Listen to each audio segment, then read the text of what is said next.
बच्चों बहुत स्वागत है आप लोगों का केमिस्ट्री क्लास में। मैं हूं आपका केमिस्ट्री टीचर सुनील यादव। अब बच्चों आज मैं एक नए टॉपिक के साथ आपके साथ हूं। टॉपिक है रेडॉक्स अभिक्रिया।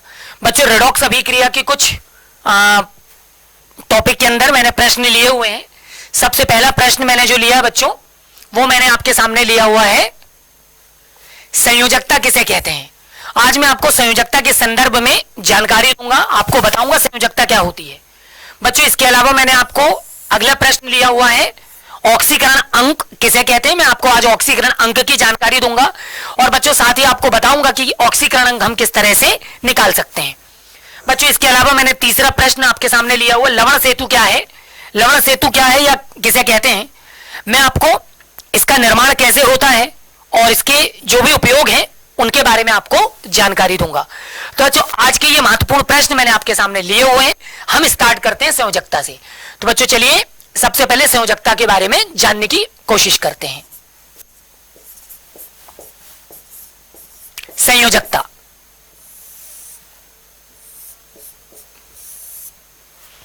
बच्चों बहुत अच्छी तरह से समझिए संयोजकता क्या है। किसी तत्व की सामान्य अवस्था में किसी तत्व की सामान्य अवस्था में बोर-बरी के नियम द्वारा उसका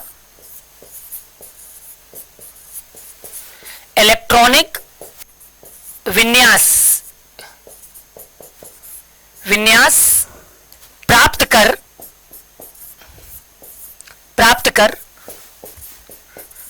तत्व के अंतिम संयोजकता कोश में पाए जाने वाले कुल इलेक्ट्रॉनों की संख्या को क्या बोलेंगे बच्चों, उसकी संयोजकता, उसको बोलेंगे उसकी संयोजकता। ठीक है, डेफिनेशन है आपके सामने, उदाहरण आपके सामने रखता हूं बच्चों। मैं यहां पर आपको द्वितीय आवर्त के कुछ तत्व दिखाने की कोशिश करूंगा। द्वितीय आवर्त, ठीक है बच्चों, ये द्वितीय आवर्त मैंने आपको आधुनिक आवर्त सारणी में लिए हुए हैं। ठीक है, आधुनिक आवर्त सारणी आपको याद रखना है। यहां पर कुल 118 तत्व हैं और द्वितीय आवर्त में ले रहा हूं। सबसे पहला है lithium, beryllium, boron, carbon, nitrogen, oxygen, fluorine और इसके अलावा है बच्चों नियोन। इनके परमाणु क्रमांक भी मेंशन करूंगा बच्चों। इसका परमाणु क्रमांक 3, 4, 5, 6, 7, 8, 9 और 10। बच्चों अब मैं इनका इलेक्ट्रॉनिक विन्यास भी बनाऊंगा। तो लिथियम का हो जाएगा 2 और 1, बेरिलियम का 2 और 2, बोरॉन का 2 और 3, कार्बन का 2 और 4, नाइट्रोजन का 2 और 5, ऑक्सीजन का 2 और 6। इसी तरह से बच्चों फ्लोरीन का 2 और 7 और नियोन का 2 और 8। फाइनली बच्चों मैंने जो स्टेटमेंट लिया था कि किसी तत्व का, है ना, किसी तत्व की सामान्य अवस्था में जब उसका इलेक्ट्रॉनिक विन्यास बोर-बरी के नियम से बनाया जाए तो तत्व के अंतिम कोष में जो इलेक्ट्रॉन पाए जाएंगे वो उन इलेक्ट्रॉनों की कुल संख्या उसकी क्या कहलाएगी, संयोजकता कहलाएगी। तो बच्चों इस तरह से लिथियम के अंतिम कोष में 1 इलेक्ट्रॉन है, बेरिलियम के अंतिम कोष में 2 है, बोरॉन के अंतिम कोष में 3 है, कार्बन के अंतिम कोष में बच्चों 4 है, नाइट्रोजन के अंतिम कोष में 5 है, ऑक्सीजन के अंतिम कोष में 6 है, फ्लोरीन के अंतिम कोष में 7 है और जबकि नियोन के अंतिम कोष में 8 है। तो बच्चों इस तरह से लिथियम की जो संयोजकता होगी वो 1 होगी, बेरिलियम की 2 होगी, बोरॉन की 3 होगी, कार्बन की 4, नाइट्रोजन की 5, ऑक्सीजन की 6, फ्लोरीन की 7 होगी बच्चों और इस तरह से जो नियोन होगा इसकी 0 मानी जाएगी क्योंकि उसका अष्टक पूर्ण है। ठीक है, तो बच्चों इस तरह से संयोजकता का एक क्राइटेरिया ये चलेगा। बच्चों संयोजकता निकालने का एक दूसरा तरीका भी होता है, उसको बहुत अच्छी तरह से समझिएगा क्योंकि यहां पर कोई मिसमैच ना हो चीजें, इसलिए मैं आपको वो बताना चाहूंगा। अगर हम 1 से 4 तक चलते हैं तो लिथियम की संयोजकता 1, बेरिलियम की 2, बोरॉन की 3, कार्बन की 4 होगी। लेकिन उसके बाद जब हम नाइट्रोजन से लेकर नियोन नियोन तक जाएंगे तो ये देखेंगे बच्चों, इसको अष्टक पूर्ण करने के लिए, है ना, 8 इलेक्ट्रॉन करने के लिए कितने की रिक्वायरमेंट है। जैसे नाइट्रोजन के पास 5 है तो 8 करने के लिए कितने की जरूरत है, 3 की, तो इसकी संयोजकता 3 होगी। ठीक है बच्चों। ऑक्सीजन के अंतिम कोश में 6 है तो बच्चों इसकी 2 होगी, ये 8 करने के लिए 2 लेगा। फ्लोरीन के अंतिम कोश में 7 है तो इसको 1 चाहिए, जबकि नियोन ऑलरेडी अष्टक पूर्ण रख रहा तो इसको 8 करने के लिए 0 चाहिए, मतलब उसकी संयोजकता 0 होगी। तो बच्चों इस तरह से भी हम संयोजकता को डिफाइन कर पाएंगे। बच्चों संयोजकता निकालने का एक बहुत महत्वपूर्ण तरीका और भी है, बहुत अच्छी तरह से समझिए। मैं यहां पर आपको एक उदाहरण दे रहा हूं यौगिक के आधार पर, ठीक है, इसको भी समझ लीजिए। यौगिक के आधार पर मैं आपको NH3 का निर्माण बता देता हूं बच्चों। जब मैं आपको अमोनिया का निर्माण बताऊंगा तो आप मेरी बात को समझेंगे। नाइट्रोजन का परमाणु क्रमांक 7, इलेक्ट्रॉनिक विन्यास 2 और 5। बच्चों इसके अंतिम कोश में 5 इलेक्ट्रॉन है तो एक नाइट्रोजन, इसके अंतिम कोश के ये 5 इलेक्ट्रॉन मैंने आपके सामने रख दिए। बच्चों हाइड्रोजन का परमाणु क्रमांक 1, इसके बाहुकोश में 1 इलेक्ट्रॉन। बच्चों क्या होगा, एक हाइड्रोजन का इलेक्ट्रॉन, एक हाइड्रोजन का और एक हाइड्रोजन का। बच्चों इनके बाहुकोश में 1-1 इलेक्ट्रॉन है, ठीक है। अब इनके बीच में क्या होगा बच्चों, 1-1 इलेक्ट्रॉन का साझा हो जाएगा और 3 हाइड्रोजन जो है वो अमोनिया से, मतलब नाइट्रोजन से क्रिया करके अमोनिया का निर्माण कर लेंगे। बच्चों इस तरह से ये जो एक कंपाउंड बनेगा, इस पूरे कंपाउंड में आप देख सकते हैं कि नाइट्रोजन के परमाणु ने 3 सहसंयोजक बंध का निर्माण किया, तो वो 3 सहसंयोजक बंध का निर्माण कर रहा है, इसका मतलब उसकी संयोजकता कितनी भी है, 3 है। और यही वजह देखिए यहां पर आपको नाइट्रोजन के केस में उसकी संयोजकता कितनी प्राप्त हो रही है, 3 प्राप्त हो रही है। ठीक है, तो बच्चों इस तरह से भी संयोजकता को बताया जाता है।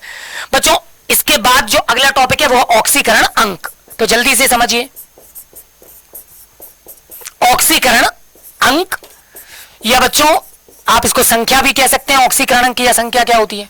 तो मैं आपको पहले डेफिनेशन समझा देता हूं, समझिए।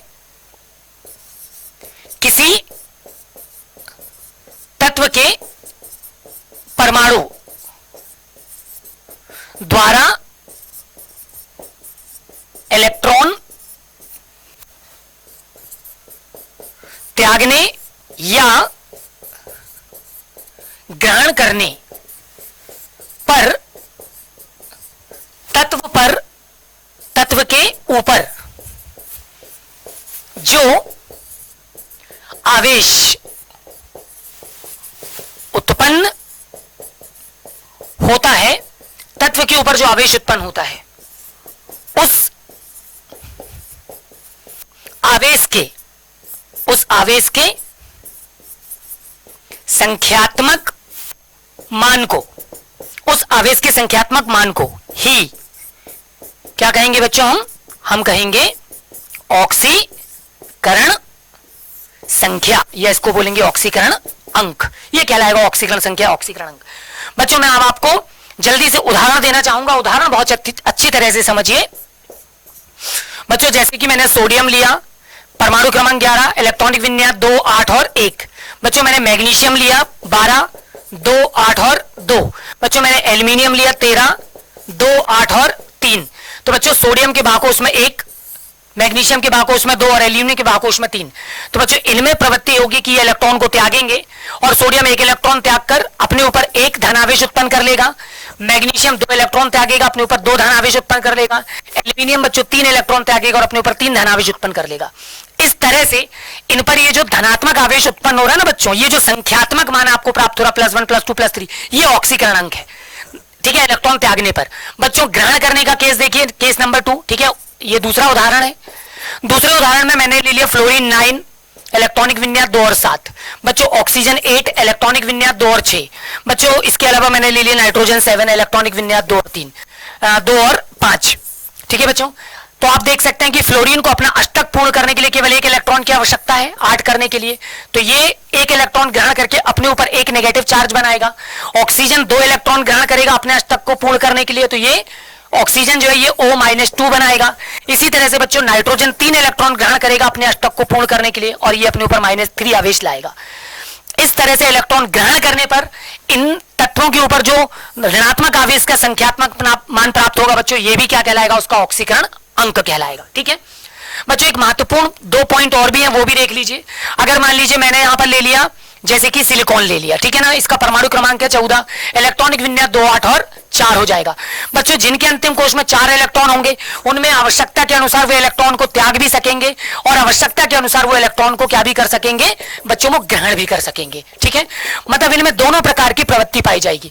जब वो इलेक्ट्रॉन को त्यागेंगे तो वो अपना ऑक्सीकरण +4 दिखाएंगे और जब बच्चों वो ग्रहण करेंगे तो वो अपना ऑक्सीकरण +-4 दिखाएंगे। बच्चों तो ऐसे तत्वों की प्रवृत्ति ज्यादा से ज्यादा साझे की होती है, ठीक है। मतलब ना तो इनमें इलेक्ट्रॉन के त्यागने की क्षमता ज्यादा होती है ना तो ग्रहण करने की, बल्कि ये ज्यादा से ज्यादा इलेक्ट्रॉन को क्या करते हैं, साझा करते हैं और सहसंयोजक बंध बनाने की कोशिश करते हैं। बच्चों इसके अलावा एक महत्वपूर्ण बात भी ध्यान दीजिए, जैसे कि मैंने नियोन लिया, नियोन का परमाणु क्रमांक 10 है, इसका इलेक्ट्रॉनिक विन्यास 2 और 8। तो बच्चों नियोन के अंतिम कोश में कितने इलेक्ट्रॉन है, 8 है। तो बच्चों ना तो इसमें इलेक्ट्रॉन को त्यागने की प्रवृत्ति होगी ना ही इसमें इलेक्ट्रॉन को ग्रहण करने की प्रवृत्ति होगी। मतलब ना तो ये त्यागेंगे ना तो ग्रहण करेंगे, क्योंकि बच्चों इनका अष्टक कैसा है, पूर्ण है। और यही वजह है बच्चों कि इनका जो ऑक्सीकरण अंक होगा ये सदैव कितना होगा, 0 होगा और ये निष्क्रिय कहलाते हैं, ठीक है, ये निष्क्रिय कहलाते हैं। तो बच्चों बहुत अच्छी तरह से ये सारी बातें जो मैंने आपके सामने रखी इनको याद रखिए। एक अंतिम प्रश्न मैंने आपके सामने मेंशन किया था और वो प्रश्न था लवण सेतु। लवण सेतु बच्चों याद रखिए, लवण सेतु एक क्या है, खोखली यू आकार की क्या है, नली है जिसमें अगर विलयन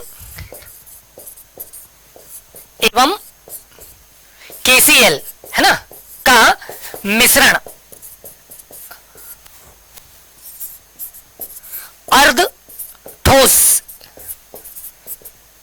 जेली के रूप में रखा होता है, ठीक है बच्चों। तो ये मैंने आपको बहुत संक्षिप्त सी जानकारी दी कि जो लवण सेतु है ये खोखली यू आकार की नली है जिसमें अगर नाम का एक विलयन और KCl का मिश्रण भरा होता है बच्चों, जो अर्ध ठोस जेली के रूप में रखा होता है, ठीक है। इसके आगे देखने का प्रयास करिए बच्चों। अगर मैं यहां पर सेल की बात करूं, ठीक है, अगर मैं सेल की बात करूं और अगर वो सेल कौन सा हो, वो सेल हो विद्युत रासायनिक, ठीक है, विद्युत रासायनिक सेल। तो बच्चों जो विद्युत रासायनिक सेल होते हैं ये इस विद्युत रासायनिक सेल में इसमें 2 अर्ध सेल होते हैं। क्या होते हैं, 2 अर्ध सेल, ठीक है। तो मैं आपको दिखाने का प्रयास करूंगा। मान लीजिए ये एक पात्र है इस तरह से, ठीक है, इस तरह से एक दूसरा पात्र है, दोनों में ही अलग अलग तरह के विलयन रखे हुए हैं बच्चों, और इस पात्र में एक तरह का इलेक्ट्रोड लगा हुआ है, इसी तरह से दूसरे वाले पात्र में एक दूसरे तरह का इलेक्ट्रोड लगा हुआ है। बच्चों इन इलेक्ट्रोडों का संबंध आगे चलकर बैटरी है ना, की, स्विच, रियोस्टेट, इन सभी से पूरी तरह से कनेक्टेड होता है, ठीक है। इसमें मान लीजिए इसमें सल्फ्यूरिक अम्ल H2SO4 का विलयन है, मान लीजिए बच्चों इसमें NaCl का विलयन है, लेकिन अभी भी ये जो सेल है वो कंप्लीट नहीं है क्योंकि आप देख सकते हैं नीचे से इनकी कोई कनेक्टिविटी नहीं है। तो बच्चों 2 अर्ध सेलों को जोड़ने के लिए है ना, 2 अर्ध सेलों को जोड़ने के लिए हम यहां पर एक युक्ति का प्रयोग करते हैं जिसको हम कहते हैं लवण सेतु। तो जो यू आकार की जो मैंने आपको ट्यूब बताया ना अभी लवण सेतु के रूप में, तो वो यू आकार की नली को इस तरह से उल्टा करके हम क्या करते हैं बच्चे, इसके अंदर डाल देते हैं। अब ये 2 अर्ध सेलों को क्या करती है, पूर्ण करने के काम आती है और ये 2 अर्ध सेलों को जोड़कर विद्युत रासायनिक सेल का निर्माण करती है। लवण सेतु का काम है 2 अर्ध सेलों को जोड़ने का, ठीक है। और इनमें रखे हुए जो अर्ध सेलों में रखे हुए जो विलयन है, ये इन विलयनों को आपस में मिक्स होने से क्या करती है बच्चों, रोकती है, उनके संधि विभव को रोकती है ना, उनमें किसी भी प्रकार का संधि विभव नहीं हो पाता और ये केमिकल सेपरेट बने रहते हैं। लवण सेतु में बच्चों केवल आयनों का अभिगमन हो सकता है ना, मतलब जो आयन है वो one place to another place, एक सेल से दूसरे सेल में जा सकते हैं बच्चों। इस तरह से ये लवण सेतु के बारे में मैंने आपको जानकारी दी। अब इन सारे टॉपिक्स को एक बार आप अपनी पाठ्य पुस्तक के आधार पर बहुत अच्छी तरह से पढ़िए बच्चों। आज के इस वीडियो में इतना ही, बहुत जल्दी आपसे अगले कुछ इंटरेस्टिंग वीडियो के साथ मुलाकात होगी, तब तक अपना ख्याल रखिए।